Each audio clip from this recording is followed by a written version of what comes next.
Dear friends, welcome to Gnana Gangotri. Gnana Gangotri ಸಂಸ್ಥೆಯಲ್ಲಿ weekly general studies test ಅಥವಾ ಸಾಮಾನ್ಯ ಜ್ಞಾನಕ್ಕೆ ಸಂಬಂಧಪಟ್ಟಂತೆ ವೀಕ್ಲಿ ಪರೀಕ್ಷೆಗಳನ್ನ ನಾವು ಪ್ರತಿ ಭಾನುವಾರ ಕಂಡಕ್ಟ್ ಮಾಡ್ತಾ ಇದ್ದೇವೆ. ಇದುವರೆಗೂ ನಾವು 11 ಪರೀಕ್ಷೆಗಳನ್ನ ಕಂಪ್ಲೀಟ್ ಮಾಡಿರ್ತೇವೆ. ಸೊ ನಾಳಿನ ಭಾನುವಾರ ಟೆಸ್ಟ್ ನಂಬರ್ 12 ನ ಕಂಡಕ್ಟ್ ಮಾಡ್ತಾ ಇದ್ದೇವೆ. ಸೊ ಈ ಒಂದು ಜನರಲ್ ಸ್ಟಡೀಸ್ ಗೆ ಸಂಬಂಧಪಟ್ಟಂತೆ ಇರತಕ್ಕಂತ ಪ್ರಶ್ನೆ ಪತ್ರಿಕೆಯಲ್ಲಿ 100 ಪ್ರಶ್ನೆಗಳ ಜನರಲ್ ಸ್ಟಡೀಸ್ ಗೆ ಸಂಬಂಧಪಟ್ಟಂತೆ ಎಲ್ಲ ವಿಷಯಗಳು ಜೊತೆಗೆ ಕರೆಂಟ್ ಅಫೇರ್ಸ್ ಮತ್ತು ಮೆಂಟಲ್ ಎಬಿಲಿಟಿಗೆ ಸಂಬಂಧಪಟ್ಟಂತೆ ಪ್ರಶ್ನೆಗಳನ್ನ ಕೂಡ ಕೊಡಲಾಗಿರುತ್ತೆ. ಸೊ ಈ ಪ್ರಶ್ನೆ ಪತ್ರಿಕೆ ನಿಮ್ಮ ರಿಯಲ್ ಟೆಸ್ಟ್ ಹೇಗಿರುತ್ತೋ ಕನ್ನಡ ಮತ್ತು ಇಂಗ್ಲಿಷ್ ಎರಡೂ ಭಾಷೆಗಳಲ್ಲಿ ನೀಡಲಾಗಿರುತ್ತದೆ. ಸೊ ಪರೀಕ್ಷೆಯ ನಂತರ ನಿಮ್ಮ ಒಂದು ಸ್ಕೋರ್ ಮತ್ತೆ ಎಕ್ಸ್ಪ್ಲನೇಟರಿ ಕೀ ಆನ್ಸರ್ಸ್ ನ ಕೂಡ ಕನ್ನಡ ಮತ್ತು ಇಂಗ್ಲಿಷ್ ಎರಡೂ ಭಾಷೆಗಳಲ್ಲಿ ನೀಡಲಾಗುತ್ತೆ. ಈ ಪರೀಕ್ಷೆಗಳನ್ನ ನೀವು ಆನ್ಲೈನ್ ಅಥವಾ ಆಫ್ಲೈನ್ ಮುಖೇನ ತೆಗೆದುಕೊಳ್ಳಬಹುದಾಗಿರುತ್ತೆ. ಸೊ ಈ ಪರೀಕ್ಷೆಗಳ ಕುರಿತಂತೆ ಹೆಚ್ಚಿನ ಮಾಹಿತಿ ಬೇಕಾಗಿದ್ದಲ್ಲಿ ಇಲ್ಲಿ ಕಾಣ್ತಾ ಇರತಕ್ಕಂತ ಸಂಖ್ಯೆಗೆ ಕರೆ ಮಾಡಿ ತಿಳ್ಕೊಳ್ಬಹುದಾಗಿರುತ್ತೆ. With this, let's get into Inquest current affairs for the date of 28 May 2022. ಈ ಎಲ್ಲಾ ಪ್ರಚಲಿತ ಘಟನೆಗಳನ್ನ ಇಲ್ಲಿ ಕಾಣ್ತಾ ಇರತಕ್ಕಂತ ಎಲ್ಲ ದಿನಪತ್ರಿಕೆಗಳಿಂದ ಸೋರ್ಸ್ ಮಾಡಿರ್ತೇವೆ. At the end of the presentation, we will have given Inquest challenge quiz. ಇದರಲ್ಲಿ first 10 students who give the correct answers will be acknowledged in the next presentation. And articles ಮಧ್ಯದಲ್ಲೂ ಕೂಡ ಒಂದು ಪ್ರಶ್ನೆಯನ್ನ ಕೇಳಿರ್ತೀವಿ, ಅದಕ್ಕೂ ಉತ್ತರವನ್ನ ನೀವು ಕಮೆಂಟ್ ಸೆಕ್ಷನ್ ಅಲ್ಲಿ ತಿಳಿಸಬಹುದಾಗಿರುತ್ತೆ. ಈ ಎಲ್ಲಾ ಚಟುವಟಿಕೆಗಳು ನಿಮ್ಮ ಎಲ್ಲ ಸ್ಪರ್ಧಾತ್ಮಕ ಪರೀಕ್ಷೆಗಳಿಗೆ ಉಪಯುಕ್ತವಾಗಿರ್ತವೆ. Before getting into today's articles, these are the key answers of Inquest challenge number 170, and we appreciate Manjunath, Devraj, Mahesh, Yellu Pujari, Basumma, Savitri, Anjali, Rupesh, Veerashiva, Ravi Kumar, Sushmita, and others also have given correct answers. Thank you very much for your participation. With this, let's get into the first article. So ಮೊದಲನೇ article ಅಲ್ಲಿ ಅಂತಾರಾಷ್ಟ್ರೀಯ Booker ಪ್ರಶಸ್ತಿ 2022 international Booker price 2022 ಬಗ್ಗೆ discuss ಮಾಡೋಣ. So ಈ ಒಂದು ಪ್ರಶಸ್ತಿ ಈ ವರ್ಷ ಭಾರತಕ್ಕೆ ಬಹಳ ಇಂಪಾರ್ಟೆಂಟ್ ಆಗುತ್ತೆ. ಕಾರಣ ಏನು ಅಂದ್ರೆ ಮೊಟ್ಟ ಮೊದಲ ಬಾರಿಗೆ ಭಾರತೀಯ ಭಾಷೆಯಲ್ಲಿ ರಚನೆಗೊಂಡಿರ್ತಕ್ಕಂತ ಒಂದು ನಾವೆಲ್ಗೆ ಈ ಪ್ರಶಸ್ತಿಯನ್ನ ಕೊಟ್ಟಿರ್ತಾರೆ. ಹಾಗಿದ್ರೆ ಈ ಒಂದು ನಾವೆಲ್ ಯಾವ ಭಾಷೆಯಲ್ಲಿ ರಚಿತಗೊಂಡಿದೆ ಅಂದ್ರೆ ಹಿಂದಿ ಭಾಷೆಯಲ್ಲಿ ರಚಿತಗೊಂಡಿರ್ತಕ್ಕಂತ ಒಂದು ನಾವೆಲ್ ಆಗಿರುತ್ತೆ. ಈ ನಾವೆಲ್ ಅನ್ನ ರಚನೆ ಮಾಡಿರ್ತಕ್ಕಂಥವ್ರು ಯಾರು ಅಂದ್ರೆ ಗೀತಾಂಜಲಿ ಶ್ರೀ ಅಂತ ನಿಮ್ಗೆ ಗೊತ್ತಿರ್ಬೇಕಾಗಿರುತ್ತೆ. ಸೊ ಹಿಂದಿ ಭಾಷೆಯಲ್ಲಿ ಈ ನಾವೆಲ್ ನ ನಾವೇನಂತ ಕರಿತೀವಿ ಅಂದ್ರೆ ರೇತ್ ಸಮಾಧಿ ಅಂತ ಕರಿತೀವಿ. ಬಟ್ ಈ ಒಂದು ಇಂಟರ್ನ್ಯಾಷನಲ್ ಬೂಕರ್ ಪ್ರೈಸ್ ಅಂತಕ್ಕಂಥದ್ದನ್ನ ರೀಜನಲ್ ಲ್ಯಾಂಗ್ವೇಜಸ್ ಅಥವಾ ಇಂಗ್ಲಿಷ್ ಭಾಷೆಯನ್ನ ಹೊರತುಪಡಿಸಿ ಬೇರೆ ಯಾವುದೇ ಭಾಷೆಯ ನಾವೆಲ್ಸ್ಗೆ ಕೊಡೋದಿಲ್ಲ. ಆದರೆ ಈ ಒಂದು ರೇತ್ ಸಮಾಧಿ ಅನ್ನೋದನ್ನ ಇಂಗ್ಲಿಷ್ಗೆ ಭಾಷಾಂತರ ಮಾಡಿರ್ತಾರೆ. ಹಾಗಿದ್ರೆ ಇಂಗ್ಲಿಷ್ಗೆ ಟ್ರಾನ್ಸ್ಲೇಟ್ ಮಾಡಿರೋರು ಯಾರು ಅಂದ್ರೆ ದೇಸಿ ರಾಕ್ವೆಲ್ ಅಂತ ಕರಿತೀವಿ. ಸೊ ಇವರು ಈ ಒಂದು ರೇತ್ ಸಮಾಧಿ ಅಂತಕ್ಕಂಥ ಒಂದು ಕಾದಂಬರಿಯನ್ನ ಇಂಗ್ಲಿಷ್ ಭಾಷೆಯಲ್ಲಿ ಟೋಂಬ್ ಆಫ್ ಸ್ಯಾಂಡ್ ಅಂತ ರೀಟೈಟಲ್ ಮಾಡಿ ಇದನ್ನ ಭಾಷಾಂತರ ಮಾಡಿರ್ತಾರೆ. ಸೊ ಈ ಭಾಷಾಂತರ ಆಗಿರ್ತಕ್ಕಂಥ ಕಾದಂಬರಿಗೆ in the year 2022 international Booker prize ಅಥವಾ ಅಂತಾರಾಷ್ಟ್ರೀಯ ಬೂಕರ್ ಪ್ರಶಸ್ತಿಯನ್ನ ನೀಡಲಾಗಿರುತ್ತೆ. ಸೊ ಈ ಒಂದು ಪ್ರಶಸ್ತಿಯ ಜೊತೆಗೆ 50,000 ಪೌಂಡ್ಸ್ ನ ಹಣವಾಗಿ ಗೌರವ ಧನವಾಗಿ ಇಲ್ಲಿ ನೀಡಲಾಗುತ್ತೆ. ಈ ಒಂದು ಹಣವನ್ನ ಆಥರ್ ಮತ್ತೆ ಟ್ರಾನ್ಸ್ಲೇಟರ್ ಲೇಖಕರು ಮತ್ತೆ ಅನುವಾದಕರು ಇಬ್ರು ಕೂಡ ಸಮಾನವಾಗಿ ಹಂಚಿಕೊಳ್ಳಬೇಕಾಗುತ್ತದೆ. ಹಾಗಿದ್ರೆ ಈ ಒಂದು ಆರ್ಟಿಕಲ್ ಅಲ್ಲಿ ನಾವು ಬೂಕರ್ ಪ್ರೈಸ್ ಮತ್ತೆ ಇಂಟರ್ನ್ಯಾಷನಲ್ ಬೂಕರ್ ಪ್ರೈಸ್ ಸೊ ಎರಡಕ್ಕೂ ನಡುವೆ ಇರ್ತಕ್ಕಂಥ ವ್ಯತ್ಯಾಸಗಳೇನು ಅಂತ ನಾವು ಡಿಸ್ಕಸ್ ಮಾಡ್ತಾ ಬರೋಣ. ಸೊ ಫಸ್ಟ್ ನಾನು ಬೂಕರ್ ಪ್ರೈಸ್ ಅಂದ್ರೆ ಏನು ಅಂತ ಡಿಸ್ಕಸ್ ಮಾಡ್ತೀನಿ. ಸೊ ಬೂಕರ್ ಪ್ರೈಸ್ ನ ಮುಂಚೆ ಏನಂತ ಕರೀತಾ ಇದ್ರು ಅಂದ್ರೆ ಬೂಕರ್ ಪ್ರೈಸ್ ಫಾರ್ ಫಿಕ್ಷನ್ ಅಥವಾ ಕಾಲ್ಪನಿಕ ಕಥೆಗಾಗಿ ಬೂಕರ್ ಪ್ರಶಸ್ತಿ ಅಂತ ಕರೀತಾ ಇದ್ರು. ಅದಾದ್ಮೇಲೆ ಇದನ್ನ ಮ್ಯಾನ್ ಆಫ್ ಬೂಕರ್ ಪ್ರೈಸ್ ಅಂತ ಕೂಡ ಕರೀತಾ ಇದ್ರು. ಸೊ ಈ ಒಂದು ಪ್ರಶಸ್ತಿಯನ್ನ ಕಡ್ಡಾಯವಾಗಿ ಇಂಗ್ಲಿಷ್ ಭಾಷೆಯಲ್ಲಿ ರಚಿತಗೊಂಡಿರ್ತಕ್ಕಂಥ ನಾವೆಲ್ಸ್ ಗೆ ಮಾತ್ರ ನೀಡಲಾಗುತ್ತೆ. ಅದ್ರ ಜೊತೆ ಇನ್ನೂ ಒಂದು ಕಂಡೀಷನ್ ಇರುತ್ತೆ. ಆ ಕಂಡೀಷನ್ ಏನು ಅಂದ್ರೆ the book or novel has to be published in UK or Ireland. So ಆ ಒಂದು ಕಾದಂಬರಿ ಏನಿರುತ್ತೆ ಅದು ಯುನೈಟೆಡ್ ಕಿಂಗ್ಡಮ್ ಅಥವಾ ಐರ್ಲ್ಯಾಂಡ್ ನಲ್ಲಿ ಕಡ್ಡಾಯವಾಗಿ ಪ್ರಕಟಣೆಗೊಂಡಿರಲೇಬೇಕಾಗಿರುತ್ತೆ. ಸೊ ಆ ಒಂದು ಪುಸ್ತಕಕ್ಕೆ ಕೊಡ್ತಕ್ಕಂಥ ಪ್ರಶಸ್ತಿಯನ್ನ ನಾವು ಬೂಕರ್ ಪ್ರಶಸ್ತಿ ಅಂತ ಕರಿತೀವಿ. ಸೊ ಈ ಒಂದು ಪ್ರಶಸ್ತಿಯನ್ನ ಕ್ರಿಯೇಟ್ ಮಾಡಿದಾಗ ಅಥವಾ ಸ್ಥಾಪನೆಗೊಂಡಾಗ ಕಾಮನ್ವೆಲ್ತ್ ಐರಿಷ್ ಮತ್ತೆ ಸೌತ್ ಆಫ್ರಿಕನ್ ಸಿಟಿಸನ್ಸ್ ಮಾತ್ರ ಇದಕ್ಕೆ ಎಲಿಜಿಬಲ್ ಇದ್ರು. ಆ ದೇಶದ ನಾಗರಿಕರು ಬರೆದ ಕಾದಂಬರಿಗಳನ್ನ ಮಾತ್ರ ಇಲ್ಲಿ ಪರಿಗಣನೆಗೆ ತೆಗೆದುಕೊಳ್ತಾ ಇತ್ತು. ಬಟ್ 2014 ಅಲ್ಲಿ ಚೇಂಜ್ ಮಾಡ್ತಾರೆ. ಏನಂತ ಚೇಂಜ್ ಮಾಡ್ತಾರೆ ಅಂದ್ರೆ ಎನಿ ಇಂಗ್ಲಿಷ್ ಲ್ಯಾಂಗ್ವೇಜ್ ಅಥವಾ ಯಾವುದೇ ದೇಶದ ಯಾವುದೇ ಇಂಗ್ಲಿಷ್ ಭಾಷೆಯಲ್ಲಿರ್ತಕ್ಕಂಥ ಕಾದಂಬರಿಗೆ ಈ ಒಂದು ಪ್ರಶಸ್ತಿಯನ್ನ ಕೊಡಲಾಗಿ ನಿರ್ಧಾರ ಮಾಡಲಾಯಿತು. ಸೊ ಈ ಪ್ರಶಸ್ತಿಯನ್ನ ನಾವು ಬರೀ ಬೂಕರ್ ಪ್ರೈಸ್ ಅಥವಾ ಬೂಕರ್ ಪ್ರಶಸ್ತಿ ಅಂತ ಕರಿತೀವಿ. ಸೊ ಇನ್ನೊಂದು ಒಂದು ಪ್ರಶಸ್ತಿ ಇವಾಗ ನಮ್ಮ ಭಾರತೀಯರಿಗೆ ಏನ್ ಬಂದಿರುತ್ತೆ ಆ ಪ್ರಶಸ್ತಿಯನ್ನ ನಾವು ಬರೀ ಬೂಕರ್ ಪ್ರೈಸ್ ಅಂತ ಕರೆಯೋದಿಲ್ಲ, ಅದ್ರ ಜೊತೆ ಇಂಟರ್ನ್ಯಾಷನಲ್ ಬೂಕರ್ ಪ್ರೈಸ್ ಅಥವಾ ಅಂತಾರಾಷ್ಟ್ರೀಯ ಬೂಕರ್ ಪ್ರಶಸ್ತಿ ಅಂತ ಕರಿತೀವಿ. ಸೊ ಇದು ಬೂಕರ್ ಪ್ರೈಸ್ ಏನಿದೆ ಅದನ್ನ ಸಿಸ್ಟರ್ ಪ್ರೈಸ್ ಅಥವಾ ಸಹೋದರಿ ಬಹುಮಾನ ಅಂತ ಕರಿತೀವಿ. ಸೊ ಈ ಒಂದು ಬಹುಮಾನವನ್ನ ಇಂಗ್ಲಿಷ್ ಭಾಷೆಗೆ ಭಾಷಾಂತರ ಆಗಿರ್ತಕ್ಕಂತ ಯಾವುದೇ ಕಾದಂಬರಿಗೆ ಕೊಡ್ತಕ್ಕಂತ ಒಂದು ಪ್ರಶಸ್ತಿ ಆಗಿರುತ್ತೆ. ಅದ್ರ ಜೊತೆ ಇನ್ನೊಂದು ಕಂಡೀಷನ್ ಏನು ಅಂದ್ರೆ ಆ ಭಾಷಾಂತರಗೊಂಡಿರ್ತಕ್ಕಂಥ ನಾವೆಲ್ UK ಅಥವಾ ಐರ್ಲೆಂಡ್ ನಲ್ಲಿ ಕಂಪಲ್ಸರಿ ಅದು ಪ್ರಕಟವಾಗಿರ್ಬೇಕಾಗಿರುತ್ತೆ. ಸೊ ಈ ಒಂದು ಪ್ರಶಸ್ತಿಯನ್ನ ಸ್ಥಾಪನೆ ಮಾಡಿದ್ದೆ ಯಾವಾಗ ಅಂದ್ರೆ ಸಿನ್ಸ್ 2016 2016ರಿಂದ ಈ ಪ್ರಶಸ್ತಿಯನ್ನ ವಾರ್ಷಿಕವಾಗಿ ಆನ್ಯುವಲಿ ನೀಡ್ತಾರೆ. ಸೊ ವರ್ಷಕ್ಕೆ ಒಂದು ಪುಸ್ತಕಕ್ಕೆ ಮಾತ್ರ ಈ ಒಂದು ಪ್ರಶಸ್ತಿಯನ್ನ ನೀಡಲಾಗುತ್ತೆ. ಸೊ ಈ ಒಂದು ಪ್ರಶಸ್ತಿಯಲ್ಲಿ ಬರ್ತಕ್ಕಂತ ಹಣವನ್ನ ಆಥರ್ ಮತ್ತೆ ಟ್ರಾನ್ಸ್ಲೇಟರ್ ಲೇಖಕರು ಮತ್ತು ಅನುವಾದಕರು ಇಬ್ಬರು ಕೂಡ ಸಮಾನವಾಗಿ ಹಂಚಿಕೊಳ್ಳಬೇಕಾಗುತ್ತದೆ. So with this let's get into the second article. So ಈ ಒಂದು ಸೆಕೆಂಡ್ ಆರ್ಟಿಕಲ್ ನಮ್ಮ ಕರ್ನಾಟಕ ರಾಜ್ಯಕ್ಕೆ ಸಂಬಂಧಪಟ್ಟಂತೆ ಒಂದು ಆರ್ಟಿಕಲ್ ಆಗಿರುತ್ತೆ. First Bharat Gaurav train of Karnataka. So ಭಾರತದ ಅಥವಾ ಕರ್ನಾಟಕದ ಮೊದಲ ಭಾರತ್ ಗೌರವ್ ಟ್ರೈನ್ ಬಗ್ಗೆ ಡಿಸ್ಕಸ್ ಮಾಡೋಣ. ಸೊ ಏನಿದು ಭಾರತ್ ಗೌರವ್ ಟ್ರೈನ್ ಅಂದ್ರೆ, ಫಾರ್ ಎಕ್ಸಾಂಪಲ್ ಈ ಚಿತ್ರದಲ್ಲಿ ನೀವು ನೋಡ್ತಾ ಇದ್ದೀರಾ. ಸೊ ಈ ಗ್ರೂಪ್ ಆಫ್ ಬೋಗೀಸ್ ಏನಿರ್ತವೆ, ಸೊ ಇದನ್ನ ನಾವು ರೇಕ್ಸ್ ಅಂತ ಕರಿತೀವಿ. ಸೊ ಈ ರೇಕ್ಸ್ ಅನ್ನೋದನ್ನ ಸರ್ವಿಸ್ ಪ್ರೊವೈಡರ್ ಅನ್ನೋರಿಗೆ ಕಾಂಟ್ರಾಕ್ಟ್ ಮೇರೆಗೆ ಕೊಟ್ಬಿಡ್ತಾರೆ. ಸೊ ಮಿನಿಮಮ್ 2 ವರ್ಷಕ್ಕೆ ಕಾಂಟ್ರಾಕ್ಟ್ ಆಧಾರದ ಮೇಲೆ ಸರ್ವಿಸ್ ಪ್ರೊವೈಡರ್ಗೆ ಕೊಟ್ಬಿಡ್ತಾರೆ. ಅವ್ರೇನ್ ಮಾಡ್ಬೇಕಂದ್ರೆ ಈ ಭಾರತ್ ಟ್ರೈನ್ ಅನ್ನೋ ಒಂದು ಕಾನ್ಸೆಪ್ಟ್ ನ ರನ್ ಮಾಡ್ಬೇಕು. ಸೊ ಭಾರತ್ ಟ್ರೈನ್ ಅನ್ನೋ ಕಾನ್ಸೆಪ್ಟ್ ಏನು ಅಂದ್ರೆ, ಸೊ ಇದನ್ನ ನಾವು ಥೀಮ್ ಬೇಸ್ಡ್ ಟೂರಿಸಂ ಅಂತ ಕರಿತೀವಿ. ಅಂದ್ರೆ ಒಂದು ಥೀಮ್ ನ ಆಯ್ಕೆ ಮಾಡಿಕೊಳ್ಳಲಾಗುತ್ತೆ. ಫಾರ್ ಎಕ್ಸಾಂಪಲ್ ರಾಮಾಯಣ ಅನ್ನೋ ಒಂದು ಥೀಮ್. ಸೊ ರಾಮಾಯಣ ಅನ್ನೋ ಒಂದು ಥೀಮ್ ನ ಸೆಲೆಕ್ಟ್ ಮಾಡಿ ಸೊ ಅದಕ್ಕೆ ಸಂಬಂಧಪಟ್ಟಂತೆ ಪ್ಲೇಸಸ್ ನ ಕನೆಕ್ಟ್ ಮಾಡ್ಲಾಗುತ್ತೆ. ಸೊ ಅಥವಾ ಕಾಶಿ ಯಾತ್ರೆ ಅನ್ನೋ ಒಂದು ಥೀಮ್ ನ ಸೆಲೆಕ್ಟ್ ಮಾಡಿ ಅದಕ್ಕೆ ಸಂಬಂಧಪಟ್ಟ ಪ್ಲೇಸಸ್ ನ ಕನೆಕ್ಟ್ ಮಾಡ್ಲಾಗುತ್ತೆ. ಸೊ ಈ ರೀತಿಯ ಕಾನ್ಸೆಪ್ಟ್ ಆಫ್ ಟೂರಿಸಂ ನ ನಾವೇನಂತ ಕರಿತೀವಿ ಅಂದ್ರೆ ಭಾರತ್ ಗೌರವ್ ಟೂರಿಸಂ ಅಂತ ಕರಿತೀವಿ. ಸೊ ಈ ಕಾನ್ಸೆಪ್ಟ್ ಅಲ್ಲಿ ಕರ್ನಾಟಕದಲ್ಲಿ ಮೊಟ್ಟ ಮೊದಲ ರೈಲ್ ಅನ್ನ ಬಿಡುಗಡೆ ಮಾಡಲಾಗಿರುತ್ತೆ. ಸೊ ಇದ್ರ ಬಗ್ಗೆ ನಾವು ಕಂಪ್ಲೀಟ್ ಆಗಿ ಡಿಸ್ಕಸ್ ಮಾಡ್ತಾ ಬರೋಣ. ಸೊ ಈ ಒಂದು ರೈಲ್ವೇಸ್ ಜೊತೆ ಒಪ್ಪಂದ ಮಾಡಿಕೊಂಡಿರೋರು ಯಾರು ಅಂದ್ರೆ ಡಿಪಾರ್ಟ್ಮೆಂಟ್ ಆಫ್ ರಿಲಿಜಿಯಸ್ ಎಂಡೋಮೆಂಟ್ಸ್ ಅಥವಾ ಧಾರ್ಮಿಕ ದತ್ತಿ ಇಲಾಖೆ ಅಂತ ಕರಿತೀವಿ. ಸೊ ಇವರು ಅಂದ್ರೆ ಡಿಪಾರ್ಟ್ಮೆಂಟ್ ಆಫ್ ರಿಲಿಜಿಯಸ್ ಎಂಡೋಮೆಂಟ್ ಏನಿದೆ, ಸೊ ಇವರು ಸರ್ವಿಸ್ ಪ್ರೊವೈಡರ್ಸ್ ಆಗಿರ್ತಾರೆ. ಯಾರ ಜೊತೆ ಇವರು ಒಪ್ಪಂದ ಮಾಡ್ಕೊಂಡಿರ್ತಾರೆ ಅಂದ್ರೆ ಸೌತ್ ವೆಸ್ಟರ್ನ್ ರೈಲ್ವೇಸ್ ಜೊತೆ ಒಪ್ಪಂದ ಮಾಡ್ಕೊಂಡಿರ್ತಾರೆ. ಕಾರಣ ಏನು ಅಂದ್ರೆ ಭಾರತ್ ರೈಲ್ವೆ ಅನ್ನೋ ಒಂದು ಕಾನ್ಸೆಪ್ಟ್ ನ ರನ್ ಮಾಡ್ಲಿಕ್ಕೆ. ಸೊ ಟ್ರೈನ್ಸ್ ನ ಪ್ರೊವೈಡ್ ಮಾಡ್ತಕ್ಕಂಥವ್ರು ಸೌತ್ ವೆಸ್ಟರ್ನ್ ರೈಲ್ವೇಸ್ ಆಗಿರ್ತಾರೆ. ಬಟ್ ಈ ಸರ್ವಿಸ್ ನ ಪ್ರೊವೈಡ್ ಮಾಡ್ತಕ್ಕಂಥವ್ರು ಡಿಪಾರ್ಟ್ಮೆಂಟ್ ಆಫ್ ರಿಲಿಜಿಯಸ್ ಎಂಡೋಮೆಂಟ್ ಅಥವಾ ಧಾರ್ಮಿಕ ದತ್ತಿ ಸಂಸ್ಥೆಯವರು ಭಾರತ್ ಗೌರವ್ ಅನ್ನೋ ಒಂದು ಕಾನ್ಸೆಪ್ಟ್ ನ ಇವರು ಸರ್ವಿಸ್ ಆಗಿ ಪ್ರೊವೈಡ್ ಮಾಡ್ತಾರೆ. ಸೊ ಭಾರತ್ ಗೌರವ್ ಟ್ರೈನ್ಸ್ ಅಂದ್ರೆ ಏನು ಅಂದ್ರೆ, ಸೊ ಇದನ್ನ ನಾನು ಆಲ್ರೆಡಿ ಹೇಳಿದ್ದೀನಿ, ಇದನ್ನ ನಾವು ಥೀಮ್ ಬೇಸ್ಡ್ ಟೂರಿಸ್ಟ್ ಸರ್ಕಿಟ್ ಅಂತ ಕರಿತೀವಿ. ಅಂದ್ರೆ ಒಂದು ಥೀಮ್ ನ ಆಯ್ಕೆ ಮಾಡಿಕೊಂಡು ಪ್ರವಾಸ ಮಾಡ್ತಕ್ಕಂಥ ಒಂದು ಕಾನ್ಸೆಪ್ಟ್ ನ ನಾವು ಭಾರತ್ ಟ್ರೈನ್ ಅಂತ ಕರಿತೀವಿ. ಸೊ ಈ ಒಂದು ಕಾನ್ಸೆಪ್ಟ್ ನ ಏನಕ್ಕೆ ಇಂಟ್ರೊಡ್ಯೂಸ್ ಮಾಡಿದ್ದಾರೆ ಅಂದ್ರೆ ನಮ್ಮ ಭಾರತ ದೇಶದ ರಿಚ್ ಕಲ್ಚರಲ್ ಹೆರಿಟೇಜ್ ಏನಿದೆ ಅಥವಾ ಶ್ರೀಮಂತ ಸಾಂಸ್ಕೃತಿಕ ಪರಂಪರೆ ಏನಿದೆ, ಸೊ ಇದನ್ನ ಪ್ರಸಾರ ಮಾಡ್ತಕ್ಕಂಥದ್ದು. ಇದರಲ್ಲಿ ಇಂಡಿಯನ್ಸ್ ಕೂಡ ಪಾರ್ಟಿಸಿಪೇಟ್ ಮಾಡ್ಬೋದು ಅಥವಾ anybody from the world. So ಪ್ರಪಂಚದಾದ್ಯಂತ ಯಾರು ಬೇಕಾದ್ರೂ ಈ ಭಾರತ್ ಗೌರವ್ ಟ್ರೈನ್ಸ್ ಅಲ್ಲಿ ಟ್ರಾವೆಲ್ ಮಾಡ್ಬೋದಾಗಿರುತ್ತೆ. ಸೊ ಹಾಗಿದ್ರೆ ಈ ರಿಜಿಸ್ಟರ್ಡ್ ಸರ್ವಿಸ್ ಪ್ರೊವೈಡರ್ಸ್ ಏನಿರ್ತಾರೆ, ಸೊ ಅವ್ರಿಗೆ ನಮ್ಮ ICF ಅಥವಾ ಇಂಟಿಗ್ರೇಟೆಡ್ ಕೋಚ್ ಫ್ಯಾಕ್ಟರಿ ಅಂತ ನಾವೇನ್ ಕರಿತೀವಿ, ಸೊ ಇದರ ಮುಖಾಂತರ ರೇಕ್ಸ್ ಅನ್ನ ಪ್ರೊವೈಡ್ ಮಾಡ್ತಾರೆ. ಸೊ ನಾನು ಆಲ್ರೆಡಿ ಹೇಳಿದ್ದೀನಿ, ರೇಕ್ ಅಂದ್ರೆ ಗ್ರೂಪ್ ಆಫ್ ಬೋಗೀಸ್ ಆಗಿರುತ್ತೆ. ಒಂದೇ ಸೀಕ್ವೆನ್ಸ್ ಅಲ್ಲಿ ಇರ್ತಕ್ಕಂಥ ಬೋಗಿಗಳನ್ನ ಅವ್ರಿಗೆ ಪ್ರೊವೈಡ್ ಮಾಡ್ತಾರೆ. ಸೊ ಆ ಸರ್ವಿಸ್ ಪ್ರೊವೈಡರ್ ಒಂದು ಥೀಮ್ ನ ಸೆಲೆಕ್ಟ್ ಮಾಡ್ಕೊಂಡು ಆ ಒಂದು ಪ್ರವಾಸವನ್ನ ಅವರು ಪ್ರೊವೈಡ್ ಮಾಡ್ಬೇಕಾಗಿರುತ್ತೆ.